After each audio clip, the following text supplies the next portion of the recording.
السلام علیکم ورحمۃ اللہ وبرکاتہ۔ امید ہے کہ آپ تمام حضرات بخیر و عافیت سے ہوں گے۔ آپ تمام حضرات کی خدمت میں بہت ہی بہترین اور قیمتی بات لے کر حاضر ہوا ہوں، جو آپ نے تھمبنیل میں پڑھ ہی لیا ہوگا، تو دیر کس بات کی، اب اس ویڈیو کو سنیے۔ عن ابی ہریرہ رضی اللہ عنہ عن النبی صلی اللہ علیہ وسلم قال: من اخذ اموال الناس يريد اداءها ادى الله عنه ومن اخذ يريد اتلافها اتلفه الله الحدیث رواہ البخاری۔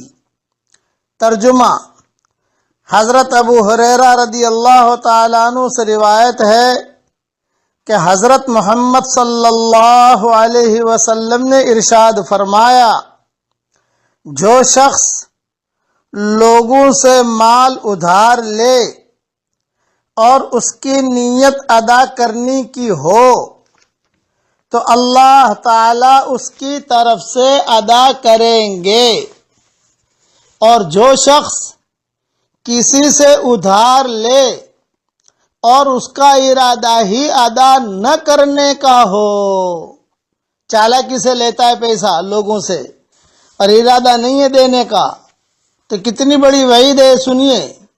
جو شخص کسی سے ادھار لے اور اس کا ارادہ ہی ادا نہ کرنے کا ہو تو اللہ تعالی اس کے مال کو ضائع کر دیں گے۔ یہ حدیث بخاری شریف میں ہے۔ تھوڑی سی تشریح سن لیجئے۔ اللہ تعالیٰ اس کی طرف سے ادا کر دیں گے، اس کا مطلب یہ ہے کہ اللہ تعالیٰ ادھار کی ادائیگی میں اس کی مدد فرمائیں گے۔ یہ نہیں کہ وہ خالی بیٹھا رہا، اللہ تعالیٰ آسمان سے بھیج دیں گے پیسے، ایسا نہیں ہوتا، بلکہ کوشش کر اور ادا کرنے کی کوشش کر تو اللہ تعالیٰ اس کی مدد فرمائیں گے۔ اور اگر وہ آدمی زندگی میں ادا نہ کر سکا تو آخرت میں اس کی طرف سے ادا فرما دیں گے، اور اللہ تعالیٰ اس کے مال کو ضائع کر دیں گے۔ اس کا مطلب یہ ہے کہ بری نیت کی وجہ سے اسے جانی یا مالی نقصان اٹھانا پڑے گا۔ یہ تشریح فتح الباری سے لی گئی ہے۔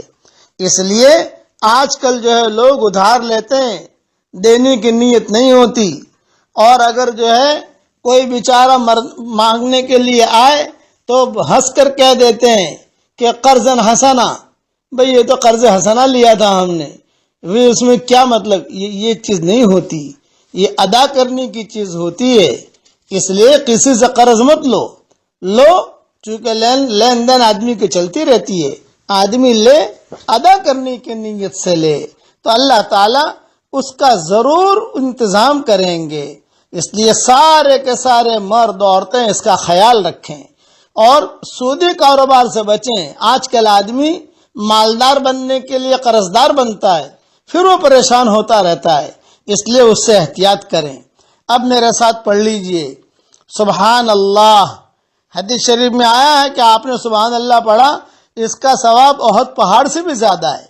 پڑھیے الحمدللہ، اس کا ثواب بھی احد پہاڑ سے زیادہ ہے۔ پڑھیے لا الہ الا اللہ، اس کا ثواب بھی احد پہاڑ سے زیادہ ہے۔ پڑھیے اللہ اکبر، اس کا ثواب بھی احد پہاڑ سے زیادہ ہے۔ دیکھیے میں نے پڑھا سبحان اللہ، الحمدللہ، لا الہ الا اللہ، اللہ اکبر، مجھے چار مرتبہ احد پہاڑ سے زیادہ ثواب مجھے مل گیا۔ آپ پڑھو گے تو آپ کو بھی ثواب ملے گا۔ اللہ تعالی ہم سب کو عمل کرنے کی توفیق عطا فرمائے، آمین آمین۔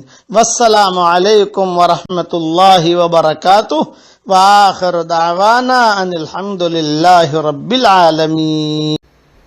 ایسے ہی مزید ویڈیو دیکھنے کے لیے آپ ہماری چینل نورانی باتیں کو سبسکرائب کریں، تاکہ ویڈیو اپلوڈ ہوتے ہی سب سے پہلے نوٹیفیکیشن آپ کو مل جاوے، اور اس ویڈیو کو تو اپنے دوستوں میں شیئر کرنا بالکل نہ بھولیں۔